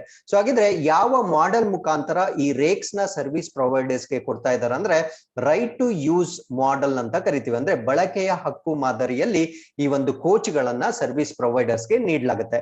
ಸೊ ಅದಾದ್ಮೇಲೆ ಏನಾಗುತ್ತೆ ಅಂದ್ರೆ ಸರ್ವಿಸ್ ಪ್ರೊವೈಡರ್ಸ್ ಗೆ ಏನೇನ್ ಫ್ರೀಡಮ್ ಇರುತ್ತಂದ್ರೆ they can decide the business model. ಅಂದ್ರೆ ಆ ಒಂದು ಬಿಸ್ನೆಸ್ ಮಾಡೆಲ್ ಅಥವಾ ವ್ಯಾಪಾರ ಮಾದರಿ ಏನಿರುತ್ತೆ, ಸೊ ಅದನ್ನ ಸರ್ವಿಸ್ ಪ್ರೊವೈಡರ್ ನಿರ್ಧಾರ ಮಾಡಬಹುದಾಗಿರುತ್ತೆ. ಅದಾದ್ಮೇಲೆ ಥೀಮ್ಸ್ ನ ಕೂಡ ಅವರೇ ಸೆಲೆಕ್ಟ್ ಮಾಡ್ಕೊಳ್ಬಹುದು. ಅಂದ್ರೆ ಅವರಿಗೆ ಇಷ್ಟ ಬಂದಂತಹ ಒಂದು ಥೀಮ್ ಗಳನ್ನ ಅವರು ಆಯ್ಕೆ ಮಾಡಿಕೊಂಡು ಆ ಟ್ರಾವೆಲ್ ನ ಮಾಡಬಹುದಾಗಿರುತ್ತೆ. ಇನ್ಕ್ಲೂಡಿಂಗ್ ಟ್ಯಾರಿಫ್ ಅಂದ್ರೆ ಅದಕ್ಕೆ ತಗಲ್ತಕ್ಕಂತ ವೆಚ್ಚ. ಅಂದ್ರೆ ಒಂದು ಪ್ಯಾಸೆಂಜರ್ಸ್ ಎಷ್ಟು ಹಣವನ್ನ ಕೊಡ್ಬೇಕು ಅದು ಕೂಡ ಇಂಡಿಯನ್ ರೈಲ್ವೇಸ್ ಡಿಸೈಡ್ ಮಾಡೋದಿಲ್ಲ, ಸರ್ವಿಸ್ ಪ್ರೊವೈಡರ್ಸ್ ಡಿಸೈಡ್ ಮಾಡ್ತಾರೆ. ಅದಾದ್ಮೇಲೆ ಸೊ ಈ ಒಂದು ಸರ್ವಿಸ್ ಪ್ರೊವೈಡರ್ ಪ್ರೊವೈಡರ್ ಮತ್ತೆ ರೈಲ್ವೇಸ್ ಮಧ್ಯೆ ಕಾಂಟ್ರಾಕ್ಟ್ ಆದ್ಮೇಲೆ ಈ ಒಂದು ಕಾಂಟ್ರಾಕ್ಟ್ ಮಿನಿಮಮ್ ಎಷ್ಟು ವರ್ಷ ಇರುತ್ತೆ ಅಂದ್ರೆ ಮಿನಿಮಮ್ 2 ವರ್ಷ 2 ಇಯರ್ಸ್ ತನಕ ಈ ಒಂದು ಕಾಂಟ್ರಾಕ್ಟ್ ಇರುತ್ತೆ. ಸೊ ಸರ್ವಿಸ್ ಪ್ರೊವೈಡರ್ ಬರೀ ಇಷ್ಟು ಫ್ರೀಡಮ್ಸ್ ಇರುತ್ತೆ, ಅಂದ್ರೆ ನಾನು ಈ ಒಂದು ಫಸ್ಟ್ ಪ್ಯಾರಾಗ್ರಾಫ್ ಅಲ್ಲಿ ಓದಿರ್ತಕ್ಕಂತ ಎಲ್ಲಾ ಫ್ರೀಡಮ್ ಗಳನ್ನ ಸರ್ವಿಸ್ ಪ್ರೊವೈಡರ್ ಗೆ ಹಕ್ಕುಗಳಾಗಿ ಕೊಟ್ಬಿಡ್ತಾರೆ. ಬಟ್ ಆ ರೈಲ್ ಗಳ ರನ್ನಿಂಗ್ ಮತ್ತೆ ಆಪರೇಷನ್ ಚಾಲನೆ ಮತ್ತು ಕಾರ್ಯನಿರ್ವಹಣೆ, ಅದರ ಸೇಫ್ಟಿ ರಿಲೇಟೆಡ್ ಟೆಕ್ನಿಕ್ಸ್ ಅಥವಾ ಸುರಕ್ಷತೆಯ ಸಂಬಂಧಿತ ವಿಷಯಗಳು, ಇವೆಲ್ಲವನ್ನು ಕೂಡ ರೈಲ್ವೆ ಸ್ಟಾಫ್ ಅವರೇ ನಿರ್ವಹಣೆ ಮಾಡಬೇಕಾಗಿರುತ್ತೆ. ಸೊ ಇದನ್ನ ನಾವು ಭಾರತ್ ರೈಲ್ ಕಾನ್ಸೆಪ್ಟ್ ಅಂತ ಕರಿತೀವಿ. So with this let's get into the third article. This is about green hydrogen ಅಥವಾ ಹಸಿರು ಜಲಜನಕದ ಬಗ್ಗೆ ಡಿಸ್ಕಸ್ ಮಾಡ್ತೀವಿ. So this is one of the most trending topics related to environment. So can it be the fuel of the future? So ಇದು ಭವಿಷ್ಯದ ಇಂಧನ ಆಗ್ಲಿಕ್ಕೆ ಸಾಧ್ಯ ಇದೆಯಾ ಅನ್ನೋದನ್ನ ಈ ಒಂದು ಆರ್ಟಿಕಲ್ ಅಲ್ಲಿ ನಾವು ಡಿಸ್ಕಸ್ ಮಾಡ್ತಾ ಇದೀವಿ. ಸೊ ಗ್ರೀನ್ ಹೈಡ್ರೋಜನ್ ಅಂತಕ್ಕಂಥದ್ದು ತುಂಬಾ ಟ್ರೆಂಡಿಂಗ್ ಅಲ್ಲಿ ಇರ್ತಕ್ಕಂಥ ಟಾಪಿಕ್ ಆಗಿರೋದ್ರಿಂದ ಸೊ ಇದರ ಮೇಲೆ ನೇರವಾಗಿ ನಿಮ್ಗೆ ಪ್ರಬಂಧ ಬರವಣಿಗೆ ಎಸ್ಸೆ ಬರ್ಬೋದು, ಅಥವಾ part of your environment related issues ಅಲ್ಲಿ ಕಂಪಲ್ಸರಿ ನೀವು ಗ್ರೀನ್ ಹೈಡ್ರೋಜನ್ ಬಗ್ಗೆ ಬರಿಬೇಕಾಗಿರುತ್ತೆ. ಹಾಗಿದ್ರೆ ಈ ಆರ್ಟಿಕಲ್ ಅಲ್ಲಿ ನಾವು ಸಂಪೂರ್ಣವಾಗಿ ಗ್ರೀನ್ ಹೈಡ್ರೋಜನ್ ಕುರಿತಂತೆ ಎಲ್ಲ ಮಾಹಿತಿಯನ್ನ ನಿಮ್ ಜೊತೆ ಶೇರ್ ಮಾಡ್ಕೊಳ್ತೀವಿ. ಸೊ ಇತ್ತೀಚೆಗೆ ಇವಾಗ ದಾವೋಸ್ ಸ್ವಿಟ್ಜರ್ಲ್ಯಾಂಡ್ ಅಲ್ಲಿ ಒಂದು ಫೋರಂ ಅಥವಾ ಒಂದು ವೇದಿಕೆಯಲ್ಲಿ ಡಿಸ್ಕಷನ್ ನಡೀತಾ ಇದೆ. ಆ ಒಂದು ವೇದಿಕೆಯನ್ನ ನಾವು ವರ್ಲ್ಡ್ ಎಕನಾಮಿಕ್ ಫೋರಂ ಅಂತ ಕರಿತೀವಿ ಅಥವಾ ವಿಶ್ವ ಆರ್ಥಿಕ ವೇದಿಕೆ ಅಂತ ಕರಿತೀವಿ. ಸೊ ಈ ಒಂದು ವೇದಿಕೆಯಲ್ಲಿ ಪಾರ್ಟಿಸಿಪೇಟ್ ಮಾಡಿರ್ತಕ್ಕಂಥ ಇಂಡಿಯನ್ಸ್ ಒಂದು ಎಕ್ಸ್ಪ್ರೆಷನ್ ಮಾಡಿರ್ತಾರೆ, ಅದನ್ನ ನಾವು India will emerge as the leading green hydrogen ಅಂತ ಅಲ್ಲಿ ಎಕ್ಸ್ಪ್ರೆಸ್ ಮಾಡಿರ್ತಾರೆ. ಅಂದ್ರೆ ಭಾರತವು ಭವಿಷ್ಯದಲ್ಲಿ ಹಸಿರು ಹೈಡ್ರೋಜನ್ ನಾಯಕನಾಗಿ ಹೊರಹೊಮ್ಮಲಿದೆ ಅಂತ ನಾವು ವಿಶ್ವ ಆರ್ಥಿಕ ವೇದಿಕೆಯಲ್ಲಿ ಪ್ರಕಟಣೆ ಮಾಡಿರ್ತೇವೆ. ಸೊ ಹಾಗಿದ್ರೆ ಈ ಒಂದು ಗ್ರೀನ್ ಹೈಡ್ರೋಜನ್ ಅಂದ್ರೆ ಏನು ಅಂತ ನಾವು ಕಂಪ್ಲೀಟ್ ಆಗಿ ಡಿಸ್ಕಸ್ ಮಾಡ್ತಾ ಬರೋಣ. ಸೊ ಇದನ್ನ ನಾವು colourless, odourless, tasteless, non toxic, highly combustible gaseous substance ಅಂತ ಕರಿತೀವಿ. ಇದು ಬಣ್ಣರಹಿತ, ವಾಸನೆ ರಹಿತ ಮತ್ತು ರುಚಿ ಇಲ್ಲದ, ಮತ್ತೆ ಇನ್ನೊಂದು ಇಂಪಾರ್ಟೆಂಟ್ ಪಾಯಿಂಟ್ ಏನು ಅಂದ್ರೆ ವಿಷಕಾರಿ ಅಲ್ಲದ ಮತ್ತು ದಹಿಸುವ ಅನಿಲವನ್ನ ನಾವು ಗ್ರೀನ್ ಹೈಡ್ರೋಜನ್ ಅಂತ ಕರಿತೀವಿ. So it is the lightest and simplest most abundant member of the family of chemical elements in the universe. ಅಂದ್ರೆ ನಮ್ಮ ಬ್ರಹ್ಮಾಂಡದಲ್ಲಿರ್ತಕ್ಕಂಥ ಎಲ್ಲಾ ರಾಸಾಯನಿಕ ವಸ್ತುಗಳನ್ನ ನಾವು ತೆಗೆದುಕೊಂಡ್ರೆ ಅತ್ಯಂತ ಹಗುರವಾಗಿರ್ತಕ್ಕಂಥದ್ದು, ಸರಳವಾಗಿರ್ತಕ್ಕಂಥದ್ದು ಮತ್ತು ಏರಳವಾಗಿರ್ತಕ್ಕಂಥ ಒಂದು ಕಾಂಪೊನೆಂಟ್ ನ ನಾವು ಹೈಡ್ರೋಜನ್ ಅಥವಾ ಜಲಜನಕ ಅಂತ ಕರಿತೀವಿ. ಹಾಗಿದ್ರೆ ಬರೀ ಜಲಜನಕ ಅಂತ ಕರೆಯೋದಿಲ್ಲ, ಇದನ್ನ ನಾವು ಗ್ರೀನ್ ಹೈಡ್ರೋಜನ್ ಅಥವಾ ಹಸಿರು ಹೈಡ್ರೋಜನ್ ಅಂತ ಕರಿತೀವಿ. ಕಾರಣ ಏನು ಅಂದ್ರೆ which does not emit greenhouse gases when burn. So ಈ ಒಂದು ಇಂಧನವನ್ನ ನಾವು ದಹಿಸಿದಾಗ ಹಸಿರು ಮನೆ ಪರಿಣಾಮವನ್ನು ಉಂಟು ಮಾಡ್ತಕ್ಕಂಥ ಯಾವುದೇ ಅನಿಲಗಳು ಇದರಿಂದ ಹೊರಸೂಸುವುದಿಲ್ಲ. ಆ ಕಾರಣಕ್ಕಾಗಿ ನಾವು ಇದನ್ನ ಗ್ರೀನ್ ಹೈಡ್ರೋಜನ್ ಅಂತ ಕರಿತೀವಿ. ಸೊ ಗ್ರೀನ್ ಹೈಡ್ರೋಜನ್ ನಾವು ಹೇಗೆ ಉತ್ಪತ್ತಿ ಮಾಡ್ತೀವಿ ಅಂದ್ರೆ it is produce through the process of electrolysis ಅಥವಾ ವಿದ್ಯುತ್ ವಿಭಜನೆಯ ಮೂಲಕ ಇದನ್ನ ತಯಾರಿ ಮಾಡ್ತೀವಿ. ಸೊ ಇದಕ್ಕೆ ಬೇಕಾಗಿರ್ತಕ್ಕಂಥ ಇಂಧನದ ಸೋರ್ಸ್ ಯಾವ್ದ್ಯಾವ್ದು ಅಂದ್ರೆ ರಿನ್ಯೂವಬಲ್ ಎನರ್ಜಿ ಸೋರ್ಸ್ ಏನಿರುತ್ತೆ ಅಥವಾ ನವೀಕರಿಸಬಹುದಾದ ಇಂಧನ ಶಕ್ತಿಯ ಮೂಲಗಳಿಂದ ಇದನ್ನ ತಯಾರಿ ಮಾಡಲಾಗುತ್ತೆ. ಸೊ ನವೀಕರಿಸಬಹುದಾದ ಇಂಧನದ ಶಕ್ತಿಯ ಮೂಲಗಳು ಯಾವ್ದಾವ್ದು ಅಂದ್ರೆ ಸೋಲಾರ್, ವಿಂಡ್ ಮತ್ತೆ ಹೈಡ್ರೋ ಎಲೆಕ್ಟ್ರಿಕ್ ನಿಂದ, ಅಂದ್ರೆ ಸೌರಶಕ್ತಿ, ಗಾಳಿ ಮತ್ತು ಜಲ ವಿದ್ಯುತ್ ನಿಂದ ಬರ್ತಕ್ಕಂಥ ವಿದ್ಯುತ್ ಅನ್ನ ಗ್ರೀನ್ ಹೈಡ್ರೋಜನ್ ಆಗಿ ಕನ್ವರ್ಟ್ ಮಾಡ್ತಾರೆ. ಸೊ ಸೌರ ವಿದ್ಯುತ್ ಅನ್ನ ನಾವು ನೇರವಾಗಿ ಯೂಸ್ ಮಾಡ್ಬೋದು, ಗಾಳಿ ವಿದ್ಯುತ್ ಅನ್ನ, ಜಲ ವಿದ್ಯುತ್ ಅನ್ನ ಇವೆಲ್ಲವನ್ನ ನಾವು ನೇರವಾಗಿ ಯೂಸ್ ಮಾಡ್ಬೋದು. ಬಟ್ ಇದನ್ನ ಗ್ರೀನ್ ಹೈಡ್ರೋಜನ್ ಆಗಿ ಕನ್ವರ್ಟ್ ಮಾಡಿದ್ರೆ ಸೊ ಅದರಿಂದ ಬರ್ತಕ್ಕಂಥ ಅಡ್ವಾಂಟೇಜಸ್ ತುಂಬಾ ಜಾಸ್ತಿ ಇರುತ್ತೆ. ಮತ್ತೆ ಗ್ರೀನ್ ಹೈಡ್ರೋಜನ್ ನ ನಾವು ಬಹಳ ಕಾಲ ಸ್ಟೋರ್ ಮಾಡ್ಲಿಕ್ಕೂ ಕೂಡ ಅದು ಎಲಿಜಿಬಲ್ ಇರುತ್ತೆ, ಅಥವಾ ಅದನ್ನ ಹೆಚ್ಚಿನ ಕಾಲ ನಾವು ಸಂಗ್ರಹ ಮಾಡಬಹುದಾಗಿರುತ್ತೆ. ಸೊ ಗ್ರೀನ್ ಹೈಡ್ರೋಜನ್ ಜೊತೆ ಇನ್ನೂ 2 ಹೈಡ್ರೋಜನ್ಸ್ ಇರುತ್ತೆ. ಒಂದನ್ನ ನಾವು ಗ್ರೇ ಮತ್ತೆ ಬ್ಲೂ ಅಂತ ಕರಿತೀವಿ, ಬೂದು ಮತ್ತೆ ನೀಲಿ ಹೈಡ್ರೋಜನ್ ಅಂತ ಕರಿತೀವಿ. ಹಾಗಿದ್ರೆ ಗ್ರೇ ಹೈಡ್ರೋಜನ್ ಅಂದ್ರೆ ಏನು? ಸೊ ಇವೆಲ್ಲ ಡೆಫಿನೆಟ್ಲಿ ನಿಮ್ಮ ಪರೀಕ್ಷೆಗಳಲ್ಲಿ ಪ್ರಶ್ನೆ ಆಗ್ಬೋದು. ಗ್ರೇ ಹೈಡ್ರೋಜನ್ ಅಂದ್ರೆ ಸೊ ಇದನ್ನ ನಾವು ಫಾಸಿಲ್ ಫ್ಯೂಯಲ್ ಅಥವಾ ಈ ಒಂದು ಪಳೆಯುಳಿಕೆ ಇಂಧನಗಳಿಂದ ನಾವು ತಯಾರಿ ಮಾಡ್ತೀವಿ. ಪಳೆಯುಳಿಕೆ ಇಂಧನ ಅಂದ್ರೆ ನಿಮ್ಗೆ ಗೊತ್ತಾಗಬೇಕು, ಕೋಲ್ ಮತ್ತೆ ಗ್ಯಾಸ್, ಕಲ್ಲಿದ್ದಲು ಮತ್ತು ಅನಿಲಗಳಿಂದ ಇದನ್ನ ಉತ್ಪತ್ತಿ ಮಾಡಲಾಗುತ್ತೆ. ಸೊ ಪ್ರಸ್ತುತ ಸೌತ್ ಏಷ್ಯಾದಲ್ಲಿ, ದಕ್ಷಿಣ ಏಷ್ಯಾದಲ್ಲಿ 95% ಟೋಟಲ್ ಪ್ರೊಡಕ್ಷನ್ ಏನಿದೆ ಸೊ ಇದು ಗ್ರೀನ್ ಹೈಡ್ರೋಜನ್ ಮುಖಾಂತರ ಇವಾಗ ನಾವು ತಯಾರಿ ಮಾಡ್ತಾ ಇದೀವಿ. ಸೊ ಇನ್ನೊಂದು ಬ್ಲೂ ಹೈಡ್ರೋಜನ್ ಅಂತ ಕರಿತೀವಿ ಅಥವಾ ನೀಲಿ ಜಲಜನಕ ಅಂತ ಕರಿತೀವಿ. ಸೊ ಇದನ್ನು ಕೂಡ ಫಾಸಿಲ್ ಫ್ಯೂಯಲ್ ಅಥವಾ ಪಳೆಯುಳಿಕೆ ಇಂಧನಗಳನ್ನ ದಹಿಸುವುದರ ಮುಖಾಂತರ ತಯಾರಿ ಮಾಡ್ತಾ ಇದೀವಿ. ಬಟ್ ಗ್ರೀನ್ ಹೈಡ್ರೋಜನ್ಗೂ ಬ್ಲೂ ಹೈಡ್ರೋಜನ್ಗೂ ಇರ್ತಕ್ಕಂಥ ವ್ಯತ್ಯಾಸ ಏನು ಅಂದ್ರೆ ಈ ಬ್ಲೂ ಹೈಡ್ರೋಜನ್ ಅಲ್ಲಿ ನಾವು ಬರ್ನ್ ಮಾಡಿದಾಗ ಕಾರ್ಬನ್ ಡೈಆಕ್ಸೈಡ್ ನಾವು ಏನ್ ರಿಲೀಸ್ ಮಾಡ್ತೀವೋ ಸೊ ಅದನ್ನ ಎನ್ವಿರಾನ್ಮೆಂಟ್ ಗೆ ಹೋಗದ ಹಾಗೆ ಅದನ್ನ ಪ್ರಿವೆಂಟ್ ಮಾಡ್ತಾರೆ, ಅದನ್ನ ಸ್ಟೋರ್ ಮಾಡ್ತಾರೆ. ಸೊ ಆ ಒಂದು ಹೈಡ್ರೋಜನ್ ನ ನಾವು ಬ್ಲೂ ಹೈಡ್ರೋಜನ್ ಅಂತ ಕರಿತೀವಿ. ಸೊ ಗ್ರೀನ್ ಹೈಡ್ರೋಜನ್ ಅಲ್ಲಿ ನಾವು ಅದನ್ನ ಸ್ಟೋರ್ ಮಾಡೋದಿಲ್ಲ, ಅದನ್ನ ಎನ್ವಿರಾನ್ಮೆಂಟ್ ಗೆ ಬಿಟ್ಬಿಡ್ತಾರೆ. ಬಟ್ ಬ್ಲೂ ಹೈಡ್ರೋಜನ್ ಅಲ್ಲಿ ಏನ್ ಕಾರ್ಬನ್ ಡೈಆಕ್ಸೈಡ್ ರಿಲೀಸ್ ಆಗುತ್ತೋ that will be stored with the use of technology, ತಂತ್ರಜ್ಞಾನಗಳನ್ನ ಉಪಯೋಗಿಸ್ಕೊಂಡು ಅದನ್ನ ವಾತಾವರಣಕ್ಕೆ ಪ್ರವೇಶಿಸದ ಹಾಗೆ ನೋಡ್ಕೊಳ್ಳಾಗುತ್ತೆ. ಸೊ ಅದನ್ನ ನಾವು ಬ್ಲೂ ಹೈಡ್ರೋಜನ್ ಅಂತ ಕರಿತೀವಿ. ಸೊ ಹಾಗಿದ್ರೆ why is India pursuing green hydrogen? ಯಾಕೆ ಭಾರತ ರಾಷ್ಟ್ರ ಈಗ ಹಸಿರು ಜಲಜನಕವನ್ನ ಅನುಸರಣೆ ಮಾಡ್ತಾ ಇದೆ ಅಥವಾ ಇದ್ರ ಮೇಲೆ ಯಾಕೆ ಫೋಕಸ್ ಮಾಡ್ತಾ ಇದೆ? ಸೊ ಅದಕ್ಕೆ ಸಾಕಷ್ಟು ರೀಸನ್ಸ್ ನ ನೀವು ಬರೀಬಹುದಾಗಿರುತ್ತೆ. ಸೊ ಅದರಲ್ಲಿ ಬರ್ತಕ್ಕಂಥ ಫಸ್ಟ್ ರೀಸನ್ ನ ನಾವು ಪ್ಯಾರಿಸ್ ಅಗ್ರಿಮೆಂಟ್ ಅಥವಾ ಪ್ಯಾರಿಸ್ ಒಪ್ಪಂದ ಅಂತ ಕರಿತೀವಿ. ಸೊ ಇದು 2015ರಲ್ಲಿ ಈ ಪ್ಯಾರಿಸ್ ಒಪ್ಪಂದ ಆಗಿರುತ್ತೆ. ಸೊ ಪ್ಯಾರಿಸ್ ಒಪ್ಪಂದದ ಪ್ರಮುಖವಾದ ಆಬ್ಜೆಕ್ಟಿವ್ ಏನು ಅಂದ್ರೆ, ನಮ್ಮ ಒಂದು ಸರಾಸರಿ ಟೆಂಪರೇಚರ್ ಅಥವಾ ಆವರೇಜ್ ಟೆಂಪರೇಚರ್ ಏನಿರುತ್ತೆ ಅದು 2 ಡಿಗ್ರಿ ಸೆಲ್ಸಿಯಸ್ ಗಿಂತ ಜಾಸ್ತಿ ಮಾಡಬಾರ್ದು ಅನ್ನೋ ಒಂದು ಇಂಟೆನ್ಷನ್ ಗೆ ಪ್ಯಾರಿಸ್ ಅಗ್ರಿಮೆಂಟ್ ಅನ್ನ ಮಾಡಿರ್ತಾರೆ. ಸೊ ಇದು ಫಸ್ಟ್ ರೀಸನ್ ಆಗಿರುತ್ತೆ. ಸೆಕೆಂಡ್ ರೀಸನ್ ಏನು ಅಂದ್ರೆ, reducing green house gases emission by 30 to 35% from 2005 levels. ಅಂದ್ರೆ 2005ರ ಮಟ್ಟದಲ್ಲಿ ಎಷ್ಟು ಈ ಒಂದು ಹಸಿರು ಮನೆ ಇಂಧನಗಳೇನಿದ್ದವೋ ಸೊ ಅದನ್ನ 33ರಿಂದ 35% ಕಡಿಮೆ ಮಾಡ್ತಕ್ಕಂಥದ್ದು ಎರಡನೇ ಉದ್ದೇಶ ಆಗಿರುತ್ತೆ.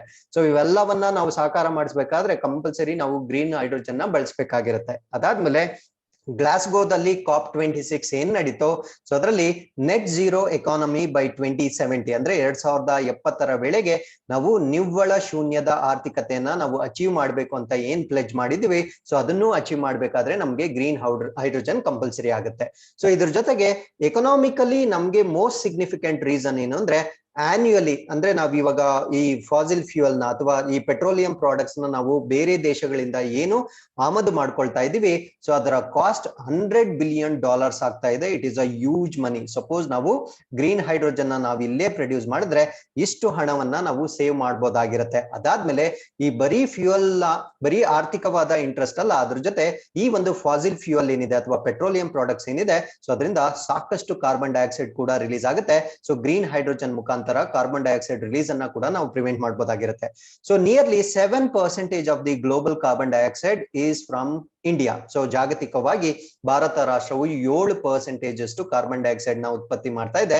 ಸೊ ಅದನ್ನ ನಾವು ಗ್ರೀನ್ ಹೈಡ್ರೋಜನ್ ಮುಖಾಂತರ ನಿಲ್ ಮಾಡಬಹುದಾಗಿರುತ್ತೆ. ಸೊ ಅದಾದ್ಮೇಲೆ ನಮ್ಮ ಒಂದು ಪಾಲಿಸಿ ಇದೆ, ಅದನ್ನ ನಾವು ಎನರ್ಜಿ ಇಂಡಿಪೆಂಡೆಂಟ್ ಬೈ 2047 ಅಂತ ಕರಿತೀವಿ. ಅಂದ್ರೆ 2047ರ ವೇಳೆಗೆ ಇಂಧನ ಸ್ವಾತಂತ್ರ್ಯ ಅಂದ್ರೆ 100 years by 100 years of our independence 1947 ಇಂದ ಈ ಒಂದು 2047 ಅಮೃತ್ ಕಾಲ ಏನ್ ಬರುತ್ತೆ ಅಷ್ಟೊತ್ತಿಗೆ ನಾವು ಈ ಒಂದು ಇಂಧನ ವಲಯದಲ್ಲಿ ಸ್ವತಂತ್ರರಾಗಬೇಕು ಅನ್ನೋ ಒಂದು ಆಬ್ಜೆಕ್ಟಿವ್ ಏನಿದೆ ಅದನ್ನು ಫುಲ್ಫಿಲ್ ಮಾಡ್ಲಿಕ್ಕೆ ಗ್ರೀನ್ ಹೈಡ್ರೋಜನ್ ತುಂಬಾ ಇಂಪಾರ್ಟೆಂಟ್ ಆಗುತ್ತೆ. ಅದ್ರ ಜೊತೆ we can make India the global hub and a major exporter of hydrogen. So ಭಾರತವನ್ನ ಜಾಗತಿಕವಾಗಿ ಹೈಡ್ರೋಜನ್ ಹಬ್ ಅಥವಾ ಪ್ರಮುಖ ಕೇಂದ್ರ ಸ್ಥಾನವಾಗಿ ಮತ್ತು ಪ್ರಪಂಚದಲ್ಲಿಯೇ ಅತ್ಯಧಿಕ ರಫ್ತುದಾರ ಕಂಟ್ರಿಯಾಗಿ ಮಾಡ್ತಕ್ಕಂಥ ಉದ್ದೇಶದಿಂದ ನಮ್ಮ ದೇಶ ಗ್ರೀನ್ ಹೈಡ್ರೋಜನ್ ಮೇಲೆ ಹೆಚ್ಚಾಗಿ ಕಾನ್ಸಂಟ್ರೇಟ್ ಮಾಡ್ತಾ ಇದೆ. ಸೊ ಇದನ್ನ ಸಾಕಾರಗೊಳಿಸಲಿಕ್ಕೆ ಭಾರತ ಸರ್ಕಾರ ತೆಗೆದುಕೊಂಡಿರ್ತಕ್ಕಂಥ ಮಿಷನ್ ನ ನಾವೇನಂತ ಕರಿತೀವಿ ಅಂದ್ರೆ ನ್ಯಾಷನಲ್ ಹೈಡ್ರೋಜನ್ ಮಿಷನ್ ಅಥವಾ ರಾಷ್ಟ್ರೀಯ ಜಲಜನಕ ಮಿಷನ್ ಅಂತ ಕರಿತೀವಿ. ಸೊ ಇದು ಲಾಂಚ್ ಆಗಿರೋದು ವೆರಿ ರೀಸೆಂಟ್ಲಿ 2021ರಲ್ಲಿ August 15 ಇಂಡಿಪೆಂಡೆನ್ಸ್ ಡೇ ದಿವಸ ಇದನ್ನ ಲಾಂಚ್ ಮಾಡಿರ್ತಾರೆ. ಸೊ ಇದರ ಮೇನ್ ಪರ್ಪಸ್ ಏನು ಅಂದ್ರೆ to avoid increasing the use of to increase the use of renewable source of energy ಅಂದ್ರೆ ನವೀಕರಿಸಬಹುದಾದ ಶಕ್ತಿಯ ಮೂಲಗಳನ್ನ ಹೆಚ್ಚಾಗಿ ಬಳಸತಕ್ಕಂತ ಒಂದು ದೃಷ್ಟಿಯಿಂದ ನ್ಯಾಷನಲ್ ಹೈಡ್ರೋಜನ್ ಮಿಷನ್ ನ ನಾವು ಲಾಂಚ್ ಮಾಡಿರ್ತೀವಿ. ನಾವು how much green hydrogen is India producing? So ಭಾರತ ಎಷ್ಟು ಹಸಿರು ಜಲಜನಕವನ್ನ ಈಗ ಉತ್ಪಾದನೆ ಮಾಡ್ತಾ ಇದೆ? So we have just began. So ಇದನ್ನ ನಾವು ಸಂಖ್ಯೆಗಳಲ್ಲಿ ಹೇಳಲಿಕ್ಕೆ ಅಷ್ಟೊಂದು ಬಿಗ್ ನಂಬರ್ಸ್ ಇಲ್ಲ. ನಾವು ಈಗ ತಾನೇ ಈ ಒಂದು ಗ್ರೀನ್ ಹೈಡ್ರೋಜನ್ ನಾವಿಲ್ಲೇ ನೋಡ್ಬೋದು 2021ರ ಆಗಸ್ಟ್ ಅಲ್ಲಿ ನಾವು ಈ ಗ್ರೀನ್ ಹೈಡ್ರೋಜನ್ ಅನ್ನೋ ಕಾನ್ಸೆಪ್ಟ್ ನ ಗಂಭೀರವಾಗಿ ಪರಿಗಣನೆಗೆ ತೆಗೆದುಕೊಂಡಿರ್ತೇವೆ. ಸೊ ಹಾಗಿದ್ರೆ ನಮ್ಮ ಒಂದು ಟಾರ್ಗೆಟ್ ಏನಿದೆ ಅಂದ್ರೆ 2030ರ ವೇಳೆಗೆ 500 gigawatts ಆಫ್ ನಾನ್ ಫಾಸಿಲ್ ಎನರ್ಜಿನ ನಾವು ಪ್ರೊಡ್ಯೂಸ್ ಮಾಡತಕ್ಕಂತ ಒಂದು ಟಾರ್ಗೆಟ್ ಏನಿದೆ ಆ ಒಂದು ಟಾರ್ಗೆಟ್ ನ ಫುಲ್ಫಿಲ್ ಮಾಡ್ಲಿಕ್ಕೆ ಹಸಿರು ಜಲಜನಕ ಮೇಜರ್ ಕಾಂಟ್ರಿಬ್ಯೂಟಿಂಗ್ ಫ್ಯಾಕ್ಟರ್ ಆಗಿರಲಿದೆ. ಸೊ ಅದಾದ್ಮೇಲೆ ಇತ್ತೀಚೆಗೆ ಆಗಿರ್ತಕ್ಕಂಥ ಇನ್ನೊಂದು ಡೆವಲಪ್ಮೆಂಟ್ ಏನು ಅಂದ್ರೆ ಏಪ್ರಿಲ್ 2022 ಅಲ್ಲಿ ಪಬ್ಲಿಕ್ ಸೆಕ್ಟರ್ ಕಂಪನಿ, ಅದನ್ನ ಆಯಿಲ್ ಅಂತ ಕರಿತೀವಿ, ಆಯಿಲ್ ಇಂಡಿಯಾ ಲಿಮಿಟೆಡ್ ಅಂತ ಕರಿತೀವಿ. ಸೊ ಇದೊಂದು ಸಾರ್ವಜನಿಕ ವಲಯದ ಕಂಪನಿ ಆಗಿರುತ್ತೆ. ಸೊ ಇವರು ಒಂದು ಹೈಡ್ರೋಜನ್ ಪೈಲಟ್ ಪ್ಲಾಂಟ್ ನ ಲಾಂಚ್ ಮಾಡಿರ್ತಾರೆ. ಅಂದ್ರೆ ಈ ಹೈಡ್ರೋಜನ್ ಗ್ರೀನ್ ಹೈಡ್ರೋಜನ್ ನ ಉತ್ಪತ್ತಿ ಮಾಡ್ತಕ್ಕಂತ ಒಂದು ಸ್ಥಾವರವನ್ನ ಲಾಂಚ್ ಮಾಡಿರ್ತಾರೆ. ಸೊ ಇದರಲ್ಲಿ 99.99% ಅಷ್ಟು ಶುದ್ಧವಾದ ಹಸಿರು ಹೈಡ್ರೋಜನ್ ನ ಡೆವಲಪ್ ಮಾಡಬಹುದಾಗಿರುತ್ತೆ. ಸೊ ಇದು ಅಸ್ಸಾಂ ನಲ್ಲಿರ್ತಕ್ಕಂತ ಒಂದು ಪ್ರದೇಶ. ಸೊ ಅಸ್ಸಾಂ ನಲ್ಲಿರ್ತಕ್ಕಂತ ದುಲಿಯಾಜನ್ ನಲ್ಲಿ ಈ ಒಂದು ಪ್ಲಾಂಟ್ ನ ನಾವು ಏನೋ ಸ್ಥಾಪನೆ ಮಾಡಿರ್ತೀವಿ ಅಥವಾ ಸ್ಟಾರ್ಟ್ ಮಾಡಿರ್ತೀವಿ. ಹಾಗಿದ್ರೆ ಈ ಒಂದು ಏನೋ ದಿ ಅಸ್ಸಾಂ ನಲ್ಲಿರ್ತಕ್ಕಂಥ ಈ ಒಂದು ಪ್ರದೇಶದ ಸ್ಪೆಸಿಫಿಕ್ ಪ್ಲೇಸ್ ಅಥವಾ ನಿರ್ದಿಷ್ಟವಾದ ಪ್ರದೇಶ ಯಾವುದು ಅಂದ್ರೆ ಜೋಹ್ರತ್ ಪಂಪ್ ಸ್ಟೇಷನ್ ಅಂತ ಕರಿತೀವಿ. ಇಲ್ಲಿ ಗ್ರೀನ್ ಹೈಡ್ರೋಜನ್ ನ ಉತ್ಪಾದನೆ ಮಾಡ್ತಕ್ಕಂಥ ನಮ್ಮ ದೇಶದ ಮೊಟ್ಟ ಮೊದಲ ಗ್ರೀನ್ ಹೈಡ್ರೋಜನ್ ಪ್ಲಾಂಟ್ ನ ಇಲ್ಲಿ ಸ್ಥಾಪನೆ ಮಾಡಲಾಗಿರುತ್ತೆ. ನಾವು what are the advantages of hydrogen as a fuel. So ಈ ಒಂದು ಹೈಡ್ರೋಜನ್ ನ ನಾವು ಇಂಧನವಾಗಿ ಬಳಸೋದ್ರಿಂದ ನಮ್ಗಾಗ್ತಕ್ಕಂಥ ಅನುಕೂಲಗಳೇನು ಅಂದ್ರೆ ನಮ್ಮ ಒಂದು ರಿನ್ಯೂಬಲ್ ಎನರ್ಜಿನ ನಾವು ಇಂಟರ್ಮಿಟೆಂಟ್ ಎನರ್ಜಿ ಅಂತ ಕರಿತೀವಿ. ಸೊ ಯಾಕೆ ನಾವು ನವೀಕರಿಸಬಹುದಾದ ಇಂಧನವನ್ನ ಇಂಟರ್ಮಿಟೆಂಟ್ ಎನರ್ಜಿ ಅಂತ ಕರಿತೀವಿ ಅಂದ್ರೆ, ಫಾರ್ ಎಕ್ಸಾಂಪಲ್ ಸೋಲಾರ್ ಎನರ್ಜಿನ ನಾವು ಸನ್ ಇದ್ದಾಗ ಮಾತ್ರ ಯೂಸ್ ಮಾಡ್ಬೇಕಾಗಿರುತ್ತೆ. ಸೊ ವಿಂಡ್ ಎನರ್ಜಿನ ವಿಂಡ್ ಸ್ಪೀಡ್ ಇದ್ದಾಗ ಮಾತ್ರ ಅದು ಜನರೇಟ್ ಆಗುತ್ತೆ. ಸೊ ಇದಕ್ಕೆ ನಾವು ಸನ್ ಅಥವಾ ವಿಂಡ್ ಇಂದ ಬರ್ತಕ್ಕಂಥ ಎನರ್ಜಿನ ಇಂಟರ್ಮಿಟೆಂಟ್ ಅಥವಾ ಅದು ಸ್ಟಾಪ್ ಆಗಿ ಬರ್ತಕ್ಕಂಥ ಎನರ್ಜಿ ಅಂತ ಕರಿತೀವಿ. ಸೊ ಅದರಿಂದ ನಾವು ನಿರಂತರವಾಗಿ ಸೋರ್ಸ್ ಆಫ್ ಎನರ್ಜಿ ಆಗಿ ಯೂಸ್ ಮಾಡೋದು ಕಷ್ಟ ಆಗುತ್ತೆ. ಬಟ್ ಇದೇ ಎನರ್ಜಿನ ನಾವು ಗ್ರೀನ್ ಹೈಡ್ರೋಜನ್ ಆಗಿ ಕನ್ವರ್ಟ್ ಮಾಡಿದ್ರೆ ಸೊ ಅದನ್ನ ನಾವು ನಿರಂತರವಾಗಿ ಯೂಸ್ ಮಾಡಬಹುದಾಗಿರ್ತಕ್ಕಂಥ ಎನರ್ಜಿ ಆಗಿರುತ್ತೆ. So that is the advantage of this particular hydrogen. So ಇನ್ನೊಂದು ಅಡ್ವಾಂಟೇಜ್ ಏನು ಅಂದ್ರೆ it can be stored for a very long period of time. So ದೀರ್ಘ ಕಾಲದವರೆಗೆ ಇದನ್ನ ನಾವು ಸಂಗ್ರಹ ಮಾಡಬಹುದಾಗಿರುತ್ತೆ.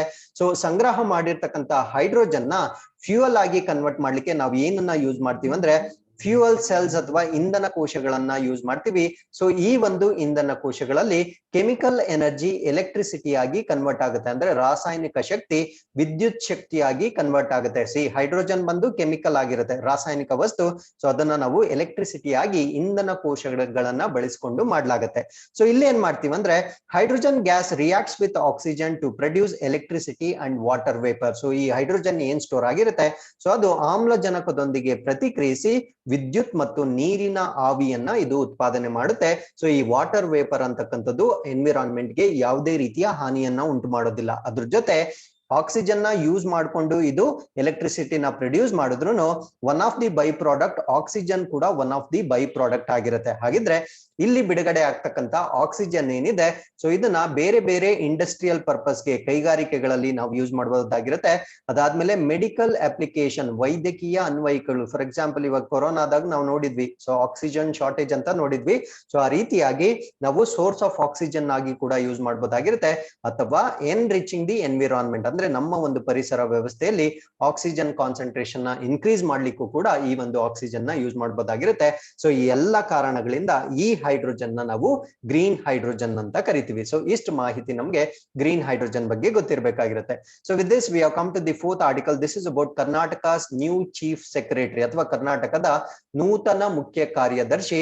ಸೊ ಅವರ ಹೆಸರೇನು ಅಂದ್ರೆ ವಂದಿತಾ ಶರ್ಮಾ ಅಂತ ಕರಿತೀವಿ. ಸೊ ಇವರು 1986ನೇ ಬ್ಯಾಚ್ ನ IAS ಅಧಿಕಾರಿ ಆಗಿರ್ತಾರೆ. ಸೊ ಕರ್ನಾಟಕ ರಾಜ್ಯಕ್ಕೆ ಆಯ್ಕೆಯಾಗಿರ್ತಕ್ಕಂಥ 4th ವುಮೆನ್ ಆಗಿರ್ತಾರೆ. ಸೊ ಇದಕ್ಕಿಂತ ಮುಂಚೆ ತೆರೇಸಾ ಭಟ್ಟಾಚಾರ್ಯ, ಮಾಲತಿ ದಾಸ್ ಮತ್ತೆ ರತ್ನಪ್ರಭಾ ಅವರು ಕರ್ನಾಟಕದ ಮುಖ್ಯ ಕಾರ್ಯದರ್ಶಿಗಳಾಗಿ ಕಾರ್ಯ ನಿರ್ವಹಿಸಿರ್ತಾರೆ. ಹಾಗಿದ್ರೆ ಈ ಒಂದು ಆರ್ಟಿಕಲ್ ಜೊತೆಗೆ ನಾವು chief secretary of the state ಅಥವಾ ರಾಜ್ಯದ ಮುಖ್ಯ ಕಾರ್ಯದರ್ಶಿಗಳ ಬಗ್ಗೆ ಸಂಪೂರ್ಣ ಮಾಹಿತಿಯನ್ನ ತಿಳ್ಕೊಳ್ತಾ ಬರೋಣ. ಸೊ ಚೀಫ್ ಸೆಕ್ರೆಟರಿಯನ್ನ ನಾವೇನಂತ ಕರಿತೀವಿ ಅಂದ್ರೆ top most executive official and senior most civil servant of the state government ಅಂತ ಕರಿತೀವಿ. ಅಂದ್ರೆ ನಮ್ಮ ರಾಜ್ಯ ಸರ್ಕಾರದ ಉನ್ನತ ಕಾರ್ಯನಿರ್ವಾಹಕ ಅಧಿಕಾರಿ ಅಥವಾ ಅತ್ಯಂತ ಹಿರಿಯ ಶ್ರೇಣಿಯ ನಾಗರಿಕ ಸೇವಕ ಅಂತ ಕರಿತೀವಿ. ಯಾರನ್ನ ಅಂದ್ರೆ ಚೀಫ್ ಸೆಕ್ರೆಟರಿನ. ಸೊ ಇವರ ಒಂದು ಅಥಾರಿಟೀಸ್ ಏನೇನಿರುತ್ತೆ ಅಂದ್ರೆ he or she can be ex officio head of the state civil services boards. ಅಂದ್ರೆ ನಮ್ಮ ರಾಜ್ಯ ನಾಗರಿಕ ಸೇವಾ ಮಂಡಳಿ ಏನಿರುತ್ತೆ ಮತ್ತೆ state secretariat, state cadre, Indian administrative services ಮತ್ತೆ ಆಲ್ ಸಿವಿಲ್ ಸರ್ವಿಸಸ್ ಅಥವಾ ರಾಜ್ಯ ಸಚಿವಾಲಯ, ರಾಜ್ಯ ಕೇಡರ್, ಭಾರತೀಯ ಆಡಳಿತ ಸೇವೆ ಮತ್ತೆ ರಾಜ್ಯ ಸರ್ಕಾರದ ವ್ಯವಹಾರಗಳ ನಿಯಮಗಳ ಅಡಿಯಲ್ಲಿ ಎಲ್ಲಾ ನಾಗರಿಕ ಸೇವೆಗಳ ಪದನಿಮಿತ್ತ ಮುಖ್ಯಸ್ಥೆ ಆಗಿರ್ತಾರೆ. ಪದನಿಮಿತ್ತ ಅಂದ್ರೆ ಸೊ ಅವರು ಚೀಫ್ ಸೆಕ್ರೆಟರಿ ಆದ್ರೆ ಸಾಕು, ಬೈ ಡಿಫಾಲ್ಟ್ ಇವೆಲ್ಲ ಕಾಂಪೊನೆಂಟ್ಸ್ ನ ಹೆಡ್ ಆಗಿ ಅವರು ಆಕ್ಟ್ ಮಾಡ್ಬೇಕಾಗಿರುತ್ತೆ. ಸೊ ಅದ್ರ ಜೊತೆಗೆ she can be the principal adviser to the chief minister on all matters of the state administration. ಅಂದ್ರೆ ನಮ್ಮ ಒಂದು ರಾಜ್ಯದ ಎಲ್ಲಾ ಆಡಳಿತ ವಿಷಯಗಳ ಬಗ್ಗೆ ಮುಖ್ಯ ಕಾರ್ಯದರ್ಶಿಯವರು ನಮ್ಮ ಮುಖ್ಯಮಂತ್ರಿಗಳಿಗೆ ಸಲಹೆ ನೀಡ್ತಕ್ಕಂತ ಮುಖ್ಯ ಕಾರ್ಯನಿರ್ವಾಹಕರು ಇವರಾಗಿರ್ತಾರೆ. ಸೊ ಈ ಒಂದು ಚೀಫ್ ಸೆಕ್ರೆಟರಿ ಅನ್ನೋದನ್ನ it is ranked 23rd on the Indian order of precedence, ಅಂದ್ರೆ ಭಾರತೀಯ ಆದ್ಯತೆಯ ಕ್ರಮದಲ್ಲಿ. ಸೊ ಈ ಒಂದು ಚೀಫ್ ಸೆಕ್ರೆಟರಿ ಏನಿದೆ ಇದನ್ನ 23ನೇ ಸ್ಥಾನದಲ್ಲಿರುತ್ತೆ. ಸೊ ನಾವು ಒಂದು ಆರ್ಡರ್ ಆಗಿ ಕೊಟ್ಟಾಗ ಅಂದ್ರೆ ಹೆಡ್ ಆಫ್ ದಿ ಕಂಟ್ರಿ ನಾವು ಪ್ರೆಸಿಡೆಂಟ್ ಅಂತ ಕರಿತೀವಿ. ಪ್ರೆಸಿಡೆಂಟ್ ಹೇಗೆ ನಂಬರ್ 1 ಅಲ್ಲಿ ಇರ್ತಾರೋ ಸೊ ಅದೇ ರೀತಿ ಚೀಫ್ ಸೆಕ್ರೆಟರಿ ಅಂತಕ್ಕಂಥವ್ರು ನಮ್ಮ ದೇಶದಲ್ಲಿ 23ನೇ ಒಂದು ಅತ್ಯುನ್ನತ ಸ್ಥಾನದಲ್ಲಿರ್ತಕ್ಕಂಥ ಒಂದು ಹುದ್ದೆ ಇದಾಗಿರುತ್ತೆ. ಸೊ ಅದಾದ್ಮೇಲೆ chief secretary also acts as ex officio secretary to the state cabinet. That is the reason why ಅವ್ರನ್ನ ನಾವೇನಂತ ಕರಿತೀವಿ ಅಂದ್ರೆ ಸೆಕ್ರೆಟರಿ ಟು ದ ಕ್ಯಾಬಿನೆಟ್ ಅಂತ ಕರಿತೀವಿ. ಅಂದ್ರೆ ನಮ್ಮ ಒಂದು ರಾಜ್ಯದ ಕ್ಯಾಬಿನೆಟ್ ಏನಿರುತ್ತೆ ಸೊ ಅದಕ್ಕೂ ಕೂಡ ಅವರು ಪದನಿಮಿತ್ತ ಕಾರ್ಯದರ್ಶಿಯಾಗಿ ಕಾರ್ಯನಿರ್ವಹಿಸ್ತಾರೆ. ಸೊ ಅದಕ್ಕೆ ಚೀಫ್ ಸೆಕ್ರೆಟರಿಯನ್ನ ನಾವು ಕ್ಯಾಬಿನೆಟ್ ಕಾರ್ಯದರ್ಶಿ ಅಂತ ಕೂಡ ಕರಿತೀವಿ. The status of this post is equal to that of the secretary of the government of India. ಅಂದ್ರೆ ಈ ಒಂದು ರಾಜ್ಯದಲ್ಲಿ ನಾವು ಕಾರ್ಯದರ್ಶಿ ಅಥವಾ ಇವ್ರನ್ನ ಮುಖ್ಯ ಕಾರ್ಯದರ್ಶಿ ಅಂತ ನಾವೇನ್ ಕರಿತೀವಿ, ಈ ಒಂದು ಹುದ್ದೆ, ಈ ಒಂದು ಸ್ಥಾನಮಾನ ಅಂತಕ್ಕಂಥದ್ದು ಭಾರತ ಸರ್ಕಾರದ ಒಂದು ಮಟ್ಟದಲ್ಲಿ ಕಾರ್ಯದರ್ಶಿಗೆ ಸಮನಾಗಿರ್ತಕ್ಕಂಥ ಒಂದು ಪೋಸ್ಟ್ ಇದಾಗಿರುತ್ತೆ. ಸೊ ಇವ್ರನ್ನ ಯೂಶುವಲಿ ಆಯ್ಕೆ ಮಾಡ್ತಕ್ಕಂಥವ್ರು ಯಾರು ಅಂದ್ರೆ ಯೂಶುವಲಿ, ಸಾಮಾನ್ಯವಾಗಿ, ನಾಟ್ ಆಲ್ವೇಸ್, ಯೂಶುವಲಿ ಆ ಒಂದು ರಾಜ್ಯದ ಮುಖ್ಯಮಂತ್ರಿಗಳು ಅಥವಾ ಸ್ಟೇಟ್ಸ್ ಚೀಫ್ ಮಿನಿಸ್ಟರ್ ಇವರನ್ನ ಆಯ್ಕೆ ಮಾಡ್ತಾರೆ. ಸೊ ವಿತ್ ದಿಸ್ ಈ ಆರ್ಟಿಕಲ್ಗೆ ಸಂಬಂಧಪಟ್ಟಂತೆ ಇವತ್ತಿನ ಪ್ರಶ್ನೆ ಏನಂದ್ರೆ who appoints the cabinet secretary of India. So ಭಾರತದ ಕ್ಯಾಬಿನೆಟ್ ಸೆಕ್ರೆಟರಿಯನ್ನ ಯಾರು ಆಯ್ಕೆ ಮಾಡ್ತಾರೆ ಅನ್ನೋದನ್ನ ನೀವು ಕಮೆಂಟ್ ಸೆಕ್ಷನ್ ನಲ್ಲಿ ನಮಗೆ ತಿಳಿಸಬಹುದಾಗಿರುತ್ತೆ. So with this we have come to the 5th article. This is about India's 2022 growth projection. So ಈ ಒಂದು ಗ್ರೋತ್ ಪ್ರೊಜೆಕ್ಷನ್ ನ ಕೊಟ್ಟಿರ್ತಕ್ಕಂಥವ್ರು ಮೂಡೀಸ್ ರಿಪೋರ್ಟ್ ಪ್ರಕಾರ ಈ ಒಂದು ಪ್ರೊಜೆಕ್ಷನ್ ಬಗ್ಗೆ ಹೇಳ್ತಾ ಇದೀವಿ. ಸೊ ಇವ್ರ ಪ್ರಕಾರ ಇವ್ರು ಆಕ್ಚುಲಿ ಮಾರ್ಚ್ ಅಲ್ಲಿ 9.1% ಗ್ರೋತ್ ಆಗುತ್ತೆ ಅಂತ ಹೇಳಿದ್ರು. ಬಟ್ ಅದನ್ನ ಸ್ವಲ್ಪ ರಿಡ್ಯೂಸ್ ಮಾಡಿ 8.8% ಅಷ್ಟು ಗ್ರೋತ್ ಆಗುತ್ತೆ ಅಂತ ಹೇಳ್ತಾ ಇದ್ದಾರೆ. ಸೊ ಇದಕ್ಕೆ ಕಾರಣ ಅವ್ರು ಏನ್ ಕೋಟ್ ಮಾಡ್ತಾ ಇರೋದಂದ್ರೆ ರೈಸ್ ಇನ್ ಕ್ರೂಡ್ ಆಯಿಲ್ ಮತ್ತೆ ಫುಡ್ ಅಂಡ್ ಫರ್ಟಿಲೈಸರ್ಸ್ ಪ್ರೈಸ್, ಅಂದ್ರೆ ಕಚ್ಚಾ ತೈಲ ಬೆಲೆ ಏರಿಕೆ ಆಗಿರ್ತಕ್ಕಂಥದ್ದು, ಆಹಾರ ಮತ್ತು ರಸಗೊಬ್ಬರಗಳ ಬೆಲೆ ಏರಿಕೆ ಆಗಿರ್ತಕ್ಕಂಥದ್ದು, ಮತ್ತೆ ಇಂಟ್ರೆಸ್ಟ್ ರೇಟ್ ಏನಾಗಿದೆ ಅಥವಾ ಈ ಒಂದು ಇಂಟ್ರೆಸ್ಟ್ ರೇಟ್ಗಳೇನಿದೆ, ದರ ಏನಿದೆ, ಬಡ್ಡಿ ದರಗಳು ಹೆಚ್ಚಾಗಿರೋದು ಇದಕ್ಕೆ ಕಾರಣ ಅಂತ ಮೂಡೀಸ್ ಇನ್ವೆಸ್ಟರ್ ಸರ್ವಿಸ್ ನಿಂದ ಭಾರತ ದೇಶದ ಒಂದು ಡೆವಲಪ್ಮೆಂಟ್ ಅಥವಾ ಗ್ರೋತ್ ಏನಿರುತ್ತೆ ಅದನ್ನ ಫೋರ್ಕಾಸ್ಟ್ ಮಾಡಿರ್ತಾರೆ. ಸೊ ಇವರು ರಿಲೀಸ್ ಮಾಡಿರ್ತಕ್ಕಂಥ ವರದಿಯನ್ನ ನಾವೇನಂತ ಕರಿತೀವಿ ಅಂದ್ರೆ ಗ್ಲೋಬಲ್ ಮ್ಯಾಕ್ರೋ ಔಟ್ಲುಕ್ 2022 ಅಂತ ಕರಿತೀವಿ. ಸೊ ಈ ಒಂದು ವರದಿಯ ಪ್ರಕಾರ ಈ ಸ್ಟ್ಯಾಟಿಸ್ಟಿಕ್ಸ್ ನ ಅವರು ಬಿಡುಗಡೆ ಮಾಡಿರ್ತಾರೆ. ಹಾಗಿದ್ರೆ ಈ ಒಂದು ಆರ್ಟಿಕಲ್ ಅಲ್ಲಿ ನಾವು ಮೂಡೀಸ್ ಹೂಡಿಕೆದಾರರ ಸೇವೆಯ ಬಗ್ಗೆ ತಿಳ್ಕೊಳ್ತಾ ಬರೋಣ. ಅಬೌಟ್ ಮೂಡೀಸ್ ಇನ್ವೆಸ್ಟರ್ ಸರ್ವಿಸ್ ಬಗ್ಗೆ ತಿಳ್ಕೊಳ್ತಾ ಬರೋಣ.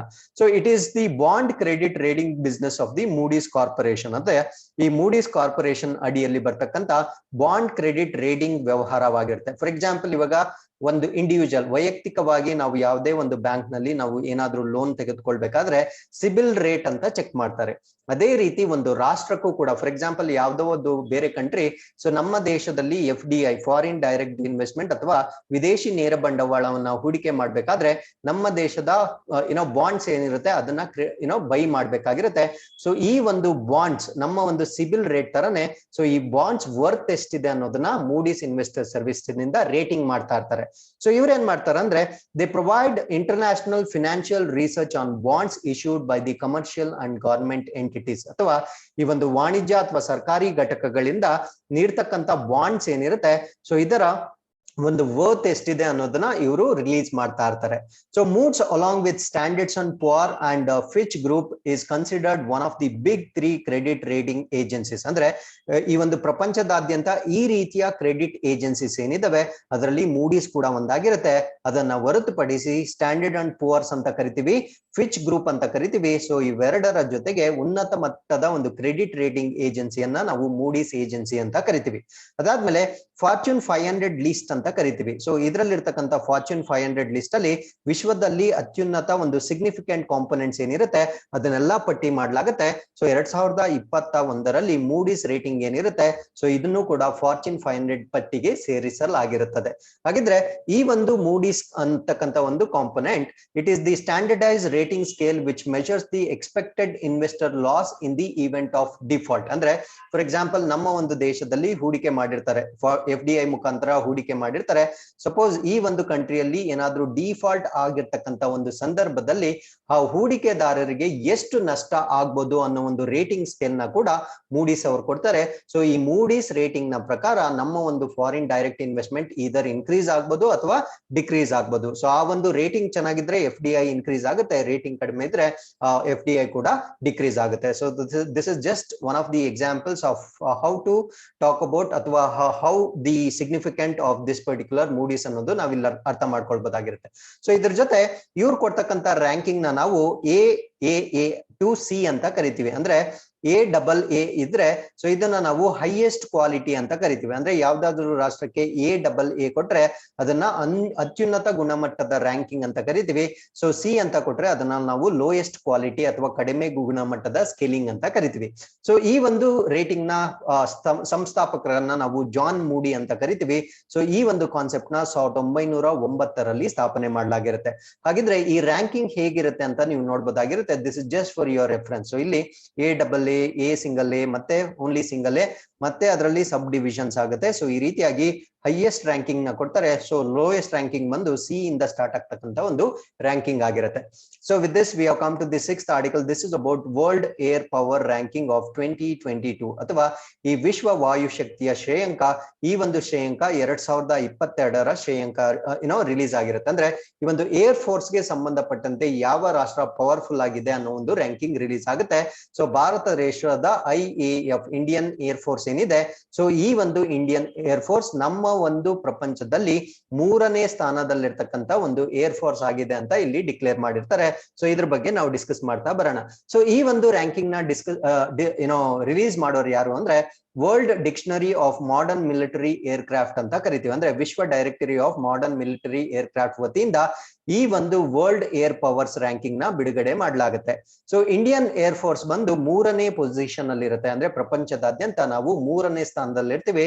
ಸೊ ನಮ್ಮ ಭಾರತೀಯ ವಾಯುಪಡೆ ಏನಿದೆ, ಸೊ ಇದು ವಿಶ್ವ ವಾಯು ಶಕ್ತಿ ಸೂಚ್ಯಾಂಕದಲ್ಲಿ 3ನೇ ಸ್ಥಾನದಲ್ಲಿರ್ತಕ್ಕಂಥ ರಾಷ್ಟ್ರವಾಗಿದೆ. ಹಾಗಿದ್ರೆ ಮೊಟ್ಟ ಮೊದಲನೇ ಸ್ಥಾನದಲ್ಲಿರ್ತಕ್ಕಂಥ ರಾಷ್ಟ್ರವನ್ನ ನಾವು ಯುನೈಟೆಡ್ ಸ್ಟೇಟ್ಸ್ ಏರ್ ಫೋರ್ಸ್ ಬಂದು ಮೊಟ್ಟ ಮೊದಲನೇ ಸ್ಥಾನದಲ್ಲಿರ್ತಕ್ಕಂಥ ಒಂದು ರಾಷ್ಟ್ರವಾಗಿದೆ. ಸೊ ಭಾರತ ರಾಷ್ಟ್ರದ ಒಂದು ವಿಶೇಷತೆ ಏನಂದ್ರೆ ನಾವು ಪವರ್ಫುಲ್ ಏರ್ ಫೋರ್ಸ್ ಅಂತ ಕನ್ಸಿಡರ್ ಮಾಡಿರ್ತಕ್ಕಂಥ most of the countries, for example Chinese ಆಗಿರ್ಬೋದು, ಜಪಾನ್ ಆಗಿರ್ಬೋದು, ಇಸ್ರೇಲ್ ಮತ್ತೆ ಫ್ರೆಂಚ್, ಈ ಎಲ್ಲಾ ರಾಷ್ಟ್ರಗಳನ್ನ ಹಿಂದಿಕ್ಕಿ 3ನೇ ಸ್ಥಾನವನ್ನ ಪಡೆದಿರ್ತಕ್ಕಂಥ ಒಂದು ಗೌರವಕ್ಕೆ ಪಾತ್ರರಾಗಿರುತ್ತೆ. ಸೊ ಇದಕ್ಕೆ ಪ್ರಮುಖವಾದ ಕಾರಣ ಏನಂದ್ರೆ Indian Air Force currently counts 1645 total units in its active aircraft inventory. ಅಂದ್ರೆ ನಮ್ಮ ಒಂದು ದೇಶದ ವಾಯುಪಡೆಯಲ್ಲಿ 1645 ಘಟಕಗಳನ್ನ ಇದೆ ಅಂದ್ರೆ ದಾಸ್ತಾನು ಮಾಡಲಾಗಿದೆ ಎಂದು ವರದಿ ಮಾಡಲಾಗಿದೆ. So this is the major reason why we are in the 3rd position. ಹಾಗಿದ್ರೆ ಇಂಡಿಯನ್ ಏರ್ ಫೋರ್ಸ್ ಸ್ಥಾಪನೆ ಆಗಿರೋದು ಯಾವಾಗ ಅಂದ್ರೆ 8 ಅಕ್ಟೋಬರ್ 1932 ಅಲ್ಲಿ ಭಾರತೀಯ ವಾಯುಪಡೆಯನ್ನ ಸ್ಥಾಪನೆ ಮಾಡಲಾಗಿರುತ್ತೆ. So with this we have come to the last article. This is about sports. So ಇದನ್ನ ನಾವು IBA ಅಂತ ಕರಿತೀವಿ ಅಥವಾ ಇಂಟರ್ನ್ಯಾಷನಲ್ ಬಾಕ್ಸಿಂಗ್ ಅಸೋಸಿಯೇಷನ್ ಅಂತ ಕರಿತೀವಿ. ಸೊ ಈ ಒಂದು ಅಸೋಸಿಯೇಷನ್ ಅಲ್ಲಿ ಭಾರತ ರಾಷ್ಟ್ರಕ್ಕೆ ಆಫ್ಟರ್ 4 ಇಯರ್ಸ್ ನಮ್ಗೆ ಪ್ರಶಸ್ತಿ ಬಂದಿರುತ್ತೆ.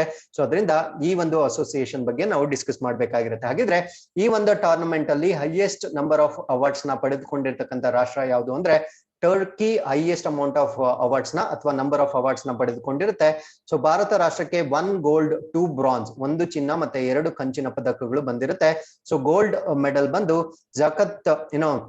ನಿಖತ್ ಜರೀನ್ ಅವರಿಗೆ ಕೊಟ್ಟಿರ್ತಾರೆ.